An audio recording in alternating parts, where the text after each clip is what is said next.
சும்மா அண்ணா திமுக திமுகவுக்குள்ள அடிச்சுக்கிற மாதிரி அடிச்சுக்குவாங்க, குடிக்கிற மாதிரி குடிக்குவாங்க. அது அவங்கக்குள்ள ஒரு அண்டர். எனக்கு என்ன அறியாம ஒரு உணர்வு அந்த அந்த இதில் படிச்சுட்டு அந்த கனவுலேயே இருக்க வேண்டியதுதான். அந்த கனவு நேரடியாக பார்க்கலாம். நாகை வேடன் உறவுகளுக்கு வணக்கம். இப்போ நம்ம யாரை சந்திக்க இருக்கிறோம் அப்படின்னு சொன்னாக்கா, நாகை சட்டமன்ற தொகுதியின் செயலாளர் திரு ஆதித்தன் அவர்கள். வணக்கம். வணக்கம். வணக்கம். உங்களை பற்றி சொல்லுங்கள். நீங்கள் எப்போ வந்து நம்ம நாம் தமிழர் கட்சியில் இணைஞ்சிங்க, என்ன பொறுப்புகளில் இப்போ இருக்கீங்கிறத கொஞ்சம் சொல்லுங்கள். வணக்கம், என் பேர் ஆதித்தன். நான் நாகப்பட்டினம் பக்கத்தில் பனங்குடிங்கிற கிராமத்தில் பிறந்தேன். நான் 2006 காலகட்டத்தில் நம்ம பொருளாதாரம் தேடி நான் வெளிநாட்டில் சிங்கப்பூரில் இருந்தேன். சிங்கப்பூரில் இருக்கப்போ தான் 2008 2009 இந்த இயக்கமாக ஆரம்பித்தாங்க, நாம் தமிழர் இயக்கம்னு. அது ஆரம்பிக்கிறப்ப அது அண்ணன் தான் இங்கே நாகப்பட்டினத்தில் ஒருங்கிணைச்சிருந்தார். அதை கேள்விப்பட்டு நான் அப்பப்போ போய் இந்த இதில் பார்ப்பேன், இணையதளத்தில் போய் பார்க்குறது. சீமான் ஸ்பீச்சுன்னு அடித்தா அந்த ஸ்பீச்செலாம் வந்துகிட்டு இருக்கும். அது அப்பப்போ செல்லில் அப்படியே பார்த்துக்கிட்டே இருப்பேன். அதுக்கப்புறம் அங்கே ஞாயிற்றுக்கிழமை மட்டும்தான் விடுமுறை, மற்ற நேரம் ஃபுல்லாக வேலை தாங்க. ஞாயிற்றுக்கிழமை ஒரு நாள் லீவை போட்டு, வேலை லீவை போட்டு இணையதளத்தில் போய் அங்கே ஒரு நாளைக்கு எனக்கு சம்பளம் வந்து 18 வெள்ளி தான் எனக்கு சம்பளம், 8 to 5. ஆனால் அங்கே ஒரு நாளைக்கு நீங்கள் ஒரு மணி நேரம் போய் இணையதளத்தில் உட்காந்து பார்க்கணுன்னா 1 வெள்ளி கொடுக்கணும். அந்த ஞாயிற்றுக்கிழமை மட்டும் லீவு போட்டு, எனக்கு ஞாயிற்றுக்கிழமை டபுள் பே, ஞாயிற்றுக்கிழமை வேலை பார்த்தா எனக்கு 36 வெள்ளி கொடுப்பான். அதை நான் விட்டுட்டு போய் அந்த இணையதளத்தில் போய் உட்காந்து ஒரு நாளைக்கு 8 வெள்ளி 9 வெள்ளி என் கை காசு கொடுத்து 9 மணி நேரம் பார்ப்பேன் அண்ணனோட வீடியோ. அண்ணன் பல கூட்டங்கள் பேசினது, இந்த சீமான் ஸ்பீச்சின் போட்டால் நிறையா வரும். அந்த கூட்டத்தை பார்த்துட்டு வரப்போ எனக்கு என்ன அறியாமல் ஒரு உணர்வு, அந்த அந்த இதில் என்னையும் இந்த கட்சியில் இணைச்சிக்கணும் அப்படிங்கிற ஒரு ஆர்வத்தோட 2010 நான் மறுபடியும் இங்கே வந்தேன். சிங்கப்பூர்லேருந்து இங்கே பனங்குடிக்கு வந்தோடனே ஒரு ஆர்வத்தில் நான் எங்கள் ஊரில் உள்ள பசங்கள்லாம் கூட்டி நம்ம அண்ணனை வச்சு கொடி ஏற்றணும், நாம் தமிழுக்கு சொல்லி நம்ம ஊரில் ஏற்றணுங்கிற ஆர்வத்தில் நம்ம அப்போ மாவட்ட செயலாளர் வந்து நாகப்பட்டினத்தை தங்க நடந்து செல்வான்னு இருந்தார். சரி, அவரை சந்திப்போம் வச்சு அவரை வச்சு ஒரு கொடி ஏற்றுவோன்ட்டு அண்ணனை பார்க்க நேரில் பார்க்க போகிறேன். போய் எத்தவனை போய் அண்ணன்ட்ட கேட்டுக்கிட்டு இருக்கப்ப அண்ணன் சொல்கிறாரு, சீமான் அண்ணன் 4 நாளில் வர்றாருப்பா, அவரை வச்சு நீ கொடி ஏற்றுரு அப்படின்ட்டாரு. எங்களுக்கு ஒரு வாய்ப்பு கிடச்சி அண்ணன் பார்க்குறதுக்கு. உடனே 4 நாளில் வச்சு அப்போயே ஒரு 15,000 ரூபா கிட்டத்தட்ட செலவு பண்ணி பெரிய கட்டை கட்டி பெரிய கொடிமரம்லாம் ஏற்றி அப்போயே அண்ணனை வச்சு முதல்ல இந்த திருமல் ஒன்றியம் அப்படிங்கிறதுல சீமானை வச்சு முதல் கொடி ஏற்றினது எங்கள் ஊரில் தான். அதுலேருந்து நான் அப்படியே இணைஞ்சு இன்னைக்கு நான் வந்து மறுபடியும் ஒன்றிய இணை செயலாளர் பதவியில் முதல்ல கொடுத்தாங்க. அதுக்கப்புறமா தொகுதி தலைவராக இருந்தேன். இப்போதைக்கு ஐயா தமிழ் வணக்கம் சாகுல் அமீது அவர் பார்த்துட்டு 2012க்கு மேலே எனக்கு வந்து நாகப்பட்டினம் தொகுதி செயலாளர் பொறுப்பு கொடுத்தாரு. இன்னை வரைக்கும் அந்த பொறுப்பில் தான் அப்படியே போயிட்டு. இப்போ வந்து உங்களுடைய இப்போ நீங்கள் வந்து தொகுதி செயலாளர் இருக்கீங்க, உங்களோட கட்டமைப்புகள் எப்படி இருக்குது நாகப்பட்டினத்தில்? எப்படி உங்களுடைய தொகுதிக்கு கீழ்ப்பட்ட இடங்களில் கட்டமைப்புகள் எப்படி இருக்குது? வலுவாக இருக்கா? கட்டமைப்பு இருக்குது, முன்னாடி இருந்த அளவுக்கு இப்போ இல்லை. இப்போ கொஞ்சம் அந்த நாகப்பட்டினத்துக்குலாம் சிக்கல்கள் வந்துச்சு, இந்த உள்கட்சி பிரச்சனை மாதிரி அந்த பிரச்சனைலாம் வந்ததில் இப்போ கொஞ்சம் கட்டமைச்சு இப்போ மறுசீர்ப்பு வந்து இப்போ அண்ணனோட புது கட்டமைப்பு இது ஒன்று கொடுத்துருக்காங்க. ஒரு தொகுதியை 4 மாவட்டமாக பிரிக்கிறது, அதெல்லாம் அந்த கட்டமைப்பு பணியெல்லாம் முடிஞ்சிருச்சு. வரைக்கும் இப்போ வர நான் சரிஞரில் ஒரு கலந்தாய் மாதிரி போட்டு அந்த கட்டமைப்பு முடிச்சிடும். 2026 தேர்தலுக்கு நாங்கள் தயாராக இருக்கோம். ஒரு மாதம் 2 மாதத்தில் தயாராகி வேலையை ஆரம்பிச்சிடும். இப்போ வந்து நம்ம டிவிலலாம் நிறைய நியூஸ்லாம் பார்த்தோம், ஒவ்வொரு ஊர்லேருந்தும் சில பேர் வந்து நாம் தமிழர் கட்சியிலேருந்து விலகுறாங்க, அது மாதிரிலாம் தகவல் வந்துச்சு. அதே போல் நாகப்பட்டினத்தில் ஏதாவது யாரும் விலகியிருக்காங்களா? அதனால் நாகப்பட்டினத்துக்கு எதுவும் பாதிப்பு இருக்கா? அதனால எந்த பாதிப்பு விலகுறாங்க, எங்கே பார்த்தாலுமே விலகிட்டு இருக்காங்க. சரி, அவங்களுக்குள்ள சொந்த வெறுப்பு அங்கே உள்ள பொறுப்பாளர்களுக்குள்ள உள்ள விரோதம் காரணமாக தான் அவங்க விலகினால வேற கொள்கையை பிடிக்காம இது பிடிக்காமலாம் போகல. உள்ளுக்குள்ள உள்ள வந்து அப்படியே விலகி போகிறாங்க. நாகப்பட்டினத்தில் இது மாதிரி இப்போ இடையில கூட ஒரு 2-3 பேர் விலகி போயிருக்காங்க. அதனால எந்த பாதிப்பும் இல்லை. அதை விட இப்போ நல்லா தான் இருக்குது. அவங்க இருந்ததை விட இப்போ கட்சி இன்னும் நல்லா தான் இருக்குது. ஓகே, இப்போ வந்து அடுத்தது வந்து 2026 வந்து எலெக்ஷன் வருது. அதில் வந்து எப்படி நாகப்பட்டினத்துடைய வெற்றி வாய்ப்புகள் வந்து எப்படி இருக்கும்? வெற்றி வாய்ப்பு நாகப்பட்டினத்தில் நல்லா தான் இருக்குது. இன்னும் வேட்பாளர் இன்னும் அறிவிக்கலை. எங்களுக்கு அண்ணன் ஏற்கனவே அறிவிச்சாங்க, அதை எப்படி இது பண்ணிட்டாங்க, இன்னும் அறிவிக்கலை. அண்ணன் இன்னும் 2 மாதத்தில் அறிவிச்சிருவாங்க. அறிவிச்சோன்னா நாங்கள் அவங்கள வச்சு வேலையை ஆரம்பிச்சிருவோம். வேலை களத்தில் போய் நின்று அந்த வேலை பார்த்தா தான் நம்மளுக்கு வெற்றி எந்த அளவுக்கு இருக்குங்கிறத நம்மளுக்கு அதை இதுபடுத்த முடியும். சரி, இப்போ வந்து வெளியிலலாம் என்ன சொல்கிறாங்கன்னா, இப்போ திமுக அதிமுக அதெல்லாம் வந்து ஒரு கூட்டணியோடு இயங்குறாங்க, ஒரு கூட்டணி கட்சியை வச்சு தான் தமிழ்நாட்டில் ஜெயிக்க முடியும். அப்போ அண்ணன்ட்ட கேள்வி கேட்கும் கூட என்ன சொன்னாங்கன்னா, நீங்கள் வந்து கூட்டணியை பற்றியே கேட்குறீங்க, கொள்கை இல்லாமல் ஜெயிக்கிறாங்களே, ஓட்டுக்கு பணம் கொடுத்து ஜெயிக்கிறாங்களே, அதெல்லாம் பற்றி கேட்க மாட்டேங்கிறீங்க அப்படின்னு சொல்லிட்டு சொல்கிறாங்க. ஆனால் பொதுமக்களுடைய பார்வையில் ஒரு கூட்டணியாக இருந்தால் வெற்றி பெறலாம் அப்படிங்கிற ஒரு எண்ணம் இருக்குதா, இல்லை கூட்டணி இல்லாமல் தான் ஜெயிச்சிருவீங்களா? எப்படி உங்களுடைய கணிப்பு எப்படி இருக்கு? அது அண்ணனோட முடிவு தான். அது அண்ணன் ஆரம்பத்துலேயே சொல்கிறதான், கூட்டணி கிடையாது, கூட்டணி இல்லாமல் இந்த தேர்தலை சந்திக்க போகிறோம் நாங்கள். கூட்டணி வச்சு ஜெயிச்சு நம்ம என்ன பண்ண போறோம்? இப்ப நாங்க ஜெயிக்காமலே பல இதுகளை வந்து நாமக்கல் வச்சு செஞ்சுக்கிட்டு தான் இருக்கு. இப்ப இன்னைய வரைக்கும் அந்த சேலம் 8 வழிச்சாலை வராம தடைபட்டு இருக்கிறது காரணம் நாம் தமிழர் கட்சி தான். அடுத்து பரந்தூர் விமான நிலையம் வராம இருக்கிறது காரணம் நாம் தமிழர் கட்சி தான். நாங்க ஆட்சிக்கு வந்தாலும் நாங்க அதான் செய்ய போறோம். இப்ப நாங்க ஆட்சிக்கு வராம இருக்கப்போ அதெல்லாம் செஞ்சிருக்கோம். இப்ப தஞ்சாவூர் பெரிய கோயில்ல தமிழ்ல குடமுழுக்கு பண்ணோம். அது நீதிமன்றத்துல போய் வழக்கு போட்டு அது என்ன பண்ணது நாம் தமிழர் கட்சி தான் பண்ணுச்சு. அதனால நாங்க ஜெயிச்சு என்ன செய்ய போறோமோ அதை இப்பயே செஞ்சுக்கிட்டு தான் இருக்கிறோம். அதனால நாங்க கூட்டணி போட்டு அவசரமா ஜெயிக்கணும் அப்படிலாம் ஒண்ணும் இது இல்லை. அது அண்ணன் என்ன சொல்றோ அது மாதிரி முடிவுபடி பார்த்துக்கலாம். இப்போ வந்து போன தேர்தலில் வந்து 2024 தேர்தலில் வந்து அங்கீகரிக்கப்பட்ட அரசியல் கட்சியாக மாறி இருக்கு. 8 சொச்சம் ஓட்டு எடுத்து அங்கீகரிக்கப்பட்ட கட்சியாக மாறி இருக்கு. மொத்தம் வந்து 36 லட்சம் ஓட்டு விழுந்திருக்கு.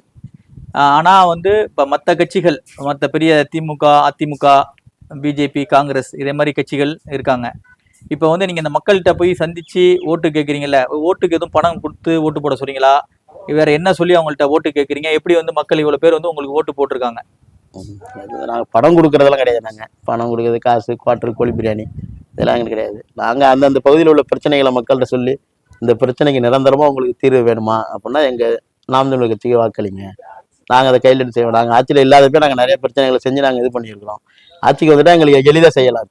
இப்போ நாங்கள் ஆட்சி அதிகாரம் இல்லாமல் வழக்கு கோர்ட்டில் போட்டு வழக்கு போட்டு இது மாதிரி வாங்கி இந்த போராட்டம்லாம் பண்ணிட்டு இருக்கோம். ஆட்சிக்கு வந்துட்டு எளிதாக செஞ்சிருவோம் அப்படின்னு மக்கள்கிட்ட எங்களோட இதை சொல்லி தான் நாங்கள் கேட்போம். காசு கொடுக்குற பழக்கம்லாம் எங்களுக்கு கிடையாது. நாங்கள் கை காசை போட்டு தான் வேலை செய்வோம் தவிர அடுத்தவங்களுக்கு காசு வாங்கி வேலை பார்க்க மாட்டோம். இப்போ வந்து இன்னொரு குற்றச்சாட்டு என்ன அப்படின்னாக்கா, இப்போ ஒரு அதிமுக திமுக 2 கட்சிகள் இருக்காங்கல்ல. இப்போ உதாரணத்துக்கு டாஸ்மாக் சாராய கடைகள் இருக்கு. போன தடவை வந்து அதிமுக ஆட்சி நடந்துகிட்டு இருக்கும்போது திமுக வந்து போராட்டம் பண்ணாங்க, டாஸ்மாகை ஒழிக்கணும்னு சொன்னாங்க. அதே போல வந்து இவங்க கனிமொழி அவங்க என்ன சொன்னாங்கன்னா, இளம் விதவைகள் அதிகமா உள்ள மாநிலம் தமிழ்நாடு தான் சொன்னாங்க. இப்ப அதே கேள்வியை போய் அவங்கள்ட்ட கேட்கும்போது அதுக்கு பதில் சொல்ல மாட்டேங்கிறாங்க. அப்ப திமுக அதிமுகவுக்கு பொறுத்த வரைக்கும் நிறைய விஷயங்கள்ல வந்து ஒரே மாதிரியான கொள்கைகள் தான் இருக்கு. உதாரணத்துக்கு டாஸ்மாக்ல, அதே போல கனிம வள கொள்ளைகள். இப்ப திமுக ஆட்சியில நடந்தாலும் அதே தான் நடக்கும், அதிமுக ஆட்சி இருந்தாலும் அதான். ஆனா சொல்லும் போது என்ன சொல்லுவாங்க, வெளியில சொல்லும் போது எதிர்ப்பாங்க, இப்ப எதிர்ப்பாங்க, ஆனா ஆட்சிக்கு வந்தோட அதே வேலை தான் செய்வாங்க. இப்ப அதே மாதிரி விஷயங்கள்ல நாம் தமிழருடைய கொள்கை என்ன? உதாரணத்துக்கு டாஸ்மாக், கனிம வள கொள்ளை, அதே போல வந்து பாத்தீங்கன்னு சொன்னாக்கா தற்சார்பு பொருளாதாரம் சொல்லுவாங்க. இதே மாதிரி விஷயங்கள்லாம் இருக்குல்ல, இதுல வந்து நாம் தமிழருடைய கொள்கை வந்து எப்படி இருக்கு? தனித்துவமா இருக்கா இல்ல மற்ற கட்சிகள் மாதிரி தான் இருக்குதா? இல்ல, எங்க கொள்கை எப்போதுமே எங்க கொள்கை வந்து தனித்துவமான கொள்கை தான். அதுக்கான இன்னும் அண்ணன் கூட்டணி போகவே இருக்காரு. இப்ப அடுத்த கட்சியில கூட்டணி போனா அவங்க சொல்றதை கொஞ்சம் கேட்டுக்கிட்டு அவங்களுக்கு கொஞ்சம் இது பண்ணி அட்ஜஸ்ட் பண்ணி போற மாதிரி இருக்குன்னு சொல்லி தான் அவரு எந்த கூட்டணியுமே வேணாம், நான் என்ன முடிவு எடுக்கிறோன்னு அதை நான் தெளிவா செய்யணும். ஏன்னா அடுத்த ஜாமா இது பண்ணுவானா, இவன் இது கேட்பானா அப்படின்னு இருக்க மாட்டேன். நான் என்ன முடிவு எடுக்கிறேனோ அந்த முடிவை தெளிவா செய்யும். 2016 ஒரு இது விட்டுருக்காங்க, வரைவு, நாம் தமிழர் கட்சி ஹைதராபாத் வரைவுன்னு ஒன்று கொடுத்துருக்காங்க. அதுதான் நாங்கள் ஆள போறது. இது சீமானு இப்போ இருந்து ஆண்டாலும் சரி, சீமானுக்கு அப்புறம் யாரு எந்த தலைவர் வந்து ஆண்டாலும் அந்த புத்தகம் தான் ஆளும். அதனால எங்களுக்கு அதிமுக மாதிரி அந்த மாதிரி இதெல்லாம் ஒன்றும் இல்லை. அவங்க சும்மா திமுக உள்ள அடிச்சுக்கிற மாதிரி அடிச்சுக்குவாங்க, குடிக்கிற மாதிரி குடிக்குவாங்க. அது அவங்களுக்குள்ள ஒரு அண்டர் டீலிங். அது மாதிரி இருக்காது நம்ம கட்சி. இது முற்றிலும் மாறுபட்ட கட்சி. இது ஒரு மாற்று அரசியல் புரட்சி. நான் இப்ப அண்ணன் வந்து பொதுவா சொல்ற விஷயம் என்ன அப்படின்னாக்கா, அதிமுக திமுகவை எதிர்ப்பாங்க. அதே போல காங்கிரஸ் பிஜேபியை பத்தி சொல்லும்போது என்ன சொல்லுவாங்கன்னா, பிஜேபி வந்து மனிதகுல விரோதி அப்படின்னு சொல்லிட்டு சொல்லுவாங்க, மனிதகுல எதிரின்னு சொல்லுவாங்க. காங்கிரஸ் பொறுத்த வரைக்கும் சொல்லும்போது தமிழர்களுடைய எதிரின்னு சொல்லிட்டு சொல்லுவாங்க. ஆனா இப்ப வந்து திமுகல அதே மாதிரி நிறைய பேர் சொல்றது வந்து நாம் தமிழர் கட்சி வந்து பாஜகவுடைய பி டீம் ஆயிடுச்சு அப்படின்னு சொல்றாங்களே, இதுக்கு உங்களுடைய கருத்து என்ன? அது அவங்களோட கருத்து. அது நாங்க பாஜக பி டீம்லாம் நாங்க இல்ல, எதிர்த்து ஃபுல்லா அண்ணனை பாத்தீங்கன்னா, அண்ணனோட பேச்சுக்கெல்லாம் நீங்க எடுத்து பாத்தீங்கன்னா உங்களுக்கு தெரியும். பாஜக வந்து ஆரம்பத்திலேருந்து எந்த ஒரு தவறங்கள் இருந்தாலும் ஆரம்பத்திலேருந்து அண்ணன் இது பண்றது, பாஜக விமர்சனம் பண்றது அண்ணனா மட்டும் தான் இருக்கும். திமுக கூட அந்த அளவுக்கு இது பண்ணியிருக்க மாட்டாங்க, விமர்சனம் பண்ண மாட்டாங்க. சீமான் தான் விமர்சனம் பண்ணுவாரு. அவங்க வந்து அவங்க தப்பிக்கிறதுக்காண்டி பாஜக பி டீம் சொல்லிட்டு ஒரு பொய் சொல்லிட்டு இருக்காங்க, அவ்வளவு. அப்ப வந்து பாஜகவுக்கும் நாம் தமிழருக்கும் எந்த ஒரு தொடர்பும் கிடையாது. எந்த இடையில வந்து சில இந்த கட்சியில இருந்து சில பேர் விலகுறாங்கல்ல, அவங்க பேட்டி கொடுக்கும்போது என்ன சொல்றாங்க அப்படின்னாக்கா, இந்த கட்சியினால நாங்க நிறைய இழந்துட்டோம், எங்களுடைய பொருளாதாரத்தெல்லாம் இழந்துட்டோம் அப்படின்னு சொல்லிட்டு சொல்றாங்க. ஆனா இந்த கட்சியில இருந்து விலகி இன்னொரு கட்சிக்கு போகும்போது அவங்களுக்கு நல்ல பதவிகள் கிடைக்குது. உதாரணத்துக்கு வந்து ராஜீவ் காந்தி அவங்க வந்து நாம் தமிழர் கட்சியில தான் இருந்தாங்க. அந்த நாம் தமிழர் கட்சியில இருக்கும்போது இருந்துட்டு திமுகவுக்கு போகும்போது நிறைய பதவிகள் கொடுத்தாங்க. இப்ப மாணவர் அணி செயலாளர்லாம் ஆக்கப்பட்டிருக்காங்க. இதே மாதிரி நிறைய பேருடைய நிலைமை மாறி இருக்கு. இதை பத்தி நீங்க என்ன நினைக்கிறீங்க? இந்த கட்சியில இருந்தா பொருளாதார இழப்பு ஏற்படுமா? இந்த கட்சியில பொருளாதார இழப்புங்கிறது அது அது ஏற்படுறது வாய்ப்பு இல்லை. ஏன்னா அவங்களுக்கு பொருளாதார சேர்க்கை தான் இருக்கு. இப்ப ராஜீவ்காந்தி எடுத்துக்கிட்டீங்கன்னா நம்ம கட்சியில இருக்கிறப்ப சாதாரண வழக்கறிஞர் முடிச்சுட்டு வந்து நம்ம கட்சியில சேர்ந்து நம்ம கட்சியோட புகழ் மேடையில அண்ணன் ஏற்றி விட்டு அவரை பேச வச்சு அழகு பார்த்தாரு. அவர் பெரிய இது அதுலதான் அவருக்கு புகழ் வெளிச்சம் கிடைச்சிச்சு. அதை வச்சுதான் இன்னைக்கு அவர் திமுக அவரை வந்து அழைச்சிக்கிட்டு இந்த மாதிரி பண்ணிட்டு இருக்காங்க. இதே அவர் வழக்கறிஞர் படிப்பு முடிச்சுட்டு நேரடியா போய் திமுக போய் சேர்ந்திருந்தா அவருக்கு இந்த மாதிரி புகழ் உச்சாங்க கிடைச்சிருக்குமா? அவருக்கு வாய்ப்பே கிடையாது. ஒரு கிளை செயலாளர் பொறுப்பு கூட அவர் போய் வாங்க முடியாது திமுக நேரடியா. அது வந்து அவருக்கு நாம் தமிழர் கட்சியிலேருந்து வந்ததுலேருந்து அவர் வந்து பொருளாதாரத்துல ஒன்று இழக்கலை. அவர் என்ன சேர்த்துக்கிட்டு தான் இருக்காரு இப்ப பொருளாதாரத்தை.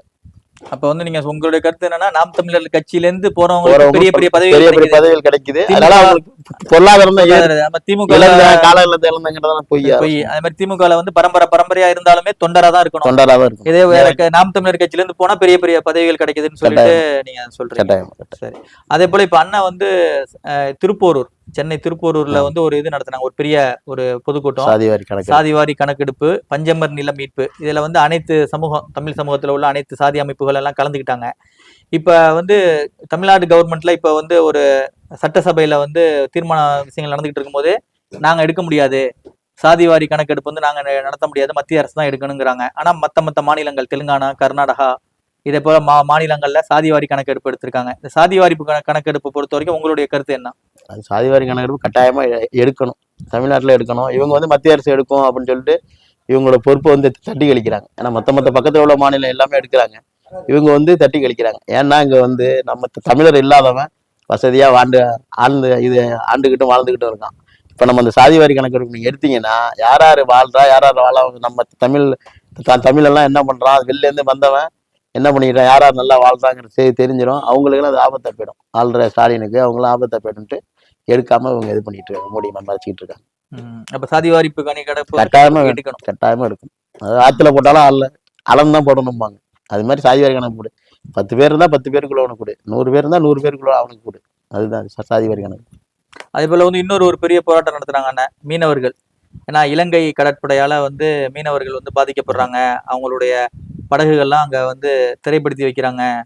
அதெல்லாம் சில விஷயங்கள் வந்து மனித உரிமை மீறல், அதாவது மொட்டை அடிக்கிறது, இதை மாதிரி விஷயங்கள்லாம் நடக்குது. ஆனா தமிழக அரசு வந்து இதை பத்தி அதிகமான கவனம் செலுத்தின மாதிரி ஒன்றும் தெரியல. அதே மாதிரி இந்திய அரசும் மீனவர்கள், ஏன்னா இப்போ மற்ற மாநிலம் இருக்கு, கேரளா, குஜராத், அங்க உள்ள ஒரு மீனவர்களுக்கு ஒரு பாதிப்புன்னா அது ஒரு பெரிய இஷ்யூ ஆகுது.